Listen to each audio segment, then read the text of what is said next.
Okay, in today's video, we're going to be installing a new old stock transmission cooler on this J20. I picked this up for free. I was cleaning out some stuff with my great uncles, and he had it sitting there. And my original intent was to put it on this J10 as an engine oil cooler, not a transmission fluid cooler.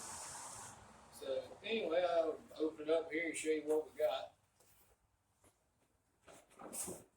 There you go, Johnny. You go ahead and inspect it. What we have here is a Sears transmission oil cooler. Sears Roebuck and Company USA. Copyright 1977. It shows you how to plumb one in.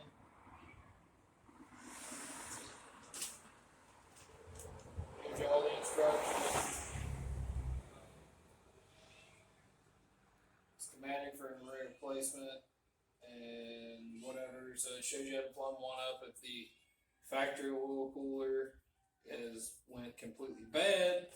It also shows you how to install it in conjunction with, which is what we're going to be doing. But it's just kind of cool old material there, circa 1977. So anyway,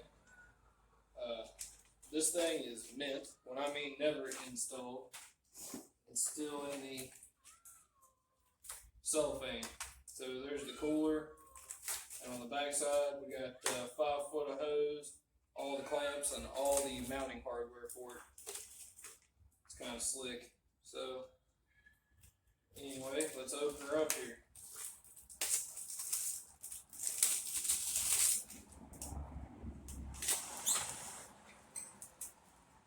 There's the hose, still in good shape, not even dry rot cracked. Cat, you're gonna have to be quiet if you're gonna stay here. Mounting hardware and 3 hose clamps. Sweet.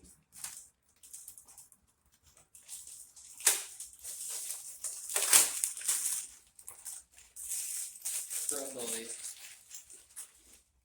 So it looks like it's like Chrysler blue already anyway. And somebody's calling me. Looks to be in pretty good shape. Still has the ceiling cap on. None of the fins are bent. So, oh yeah, we got plenty of mounting tabs here on both sides. It says, warning, remove plugs before installing cooler. No duh. Alright, kitty, you're gonna have to no more noise making, please. Alright, so pull the plugs out here. Pull some air through. Nothing come out. Alright, so as far as where we're installing this thing, here's what I'm thinking.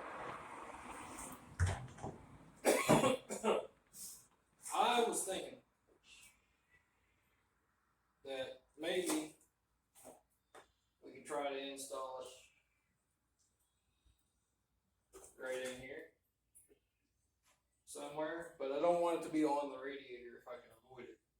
So for ease of installation, there's a metal lip here. It'd be nice if we could make a bracket that would bolt it forward of the radiator there about 2 inches. So I just don't know how exactly I want to mount this yet. So I'm going to have to sit here and think about it for a minute.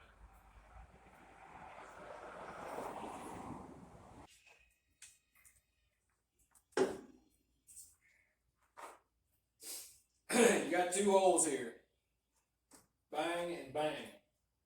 Now I'm assuming that's for a Rhino grill, which I do not have. So what I'm gonna do,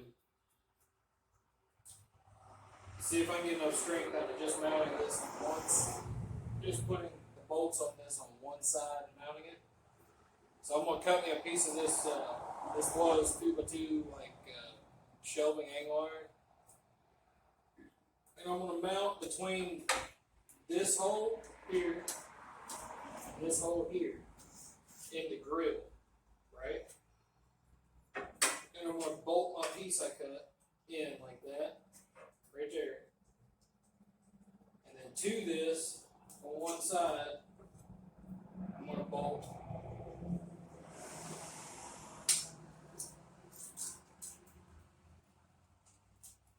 the,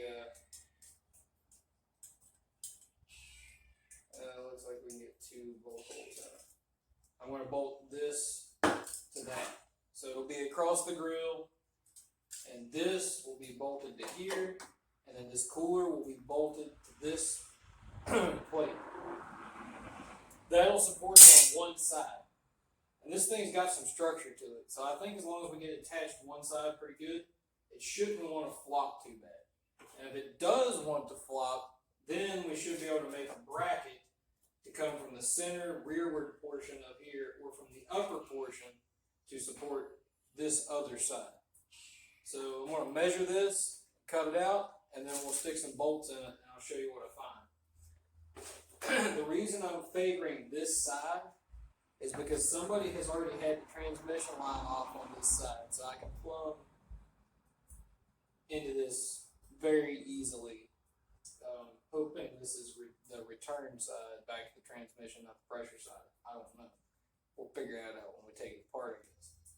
So I'm going to cut this down and start bolting it together, and I will show you guys that whenever I'm assembling it.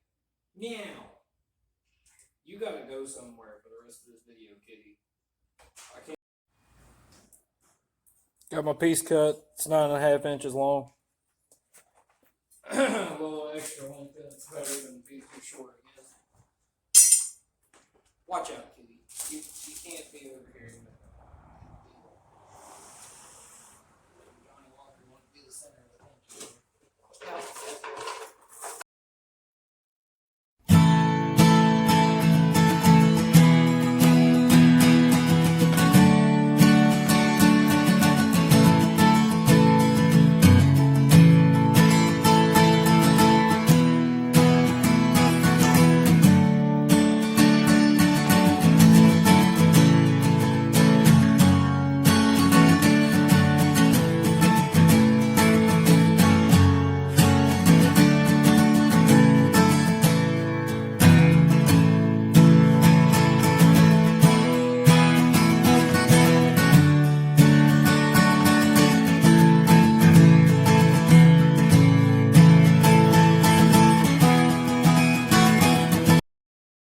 That's all kinds of too floppy, isn't it?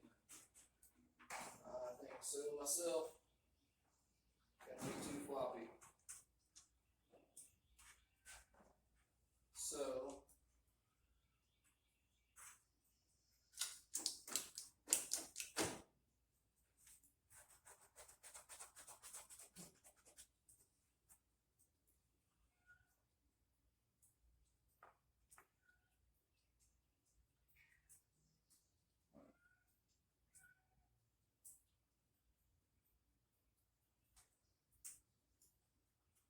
I gotta do some more thinking. I'll update you when we get back. Alright.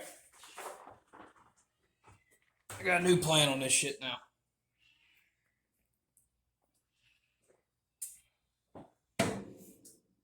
So here's what we're gonna do. Took that piece, cut it down into 2 of these about 1 inch wide deals with the hole still in it, right?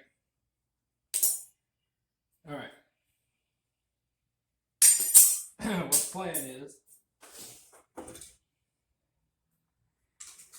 here, right in front of the radiator, there's a flat spot. This sheet metal runs right in here behind the grill. We're going to take this, take a pair of vice grips, we're going to bend it up on a 90-degree angle. Then we're going to bolt it here, here, either one of them, one on each side. And the piece that sticks up, we will bolt the transcord to. We'll put it in the center. So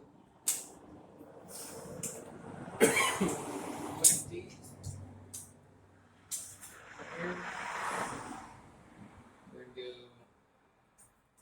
part be the bottom, and we'll put the bolt in that hole there. So we're gonna bend them right here between the second and third hole up.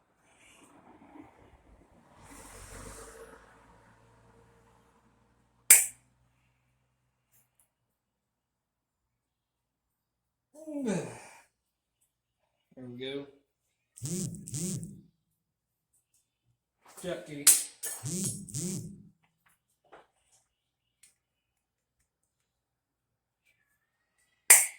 Alright. Right there like that. Get it low. Ah. Bang. Perfect. So what I'm going for is slip it in like that. Drill the hole. It sticks up. By the time you bolt that to the cooler, it should have enough structure to it that it won't let it bend back into the radiator. So that's how we're going to operate for now. We'll see how it goes.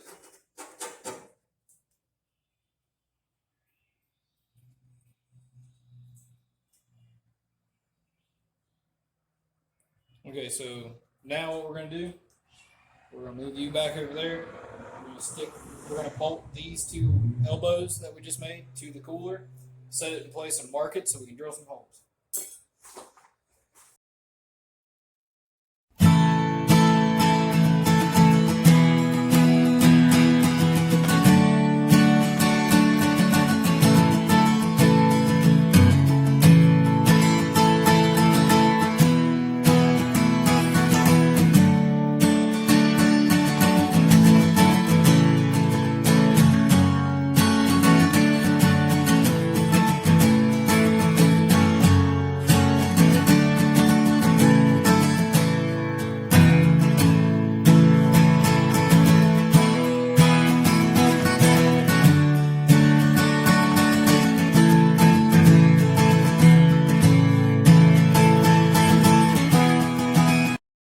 Alright, like I was saying, still a little wiggly but loose. What I think I'm going to do is cut a piece to run from this bolt down to this bolt hole. That'll take some of the weeble wobble out of the top of it. And once we get that, I will update you, and then we'll pull it apart and paint it. Just for shits and giggles, we're going to hit this with some paint. It's getting rotten in the ground, I guess. I really thought that we had some Chrysler blue, but I guess all we got is white. It doesn't really make a difference anyway, so here we go. We're just going to shoot it real fast. As soon as it's dry, we're going to go out there and throw it together.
So here's what we wound up with. It's all tightened in there.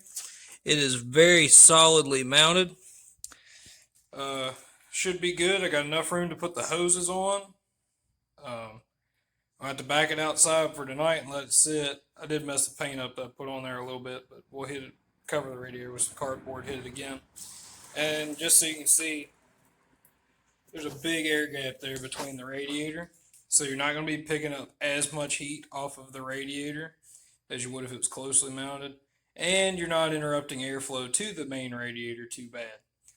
So anyway, that's probably where we'll end her off for this one, and we'll do a plumbing it up video tomorrow. How about that? Y'all have a good one.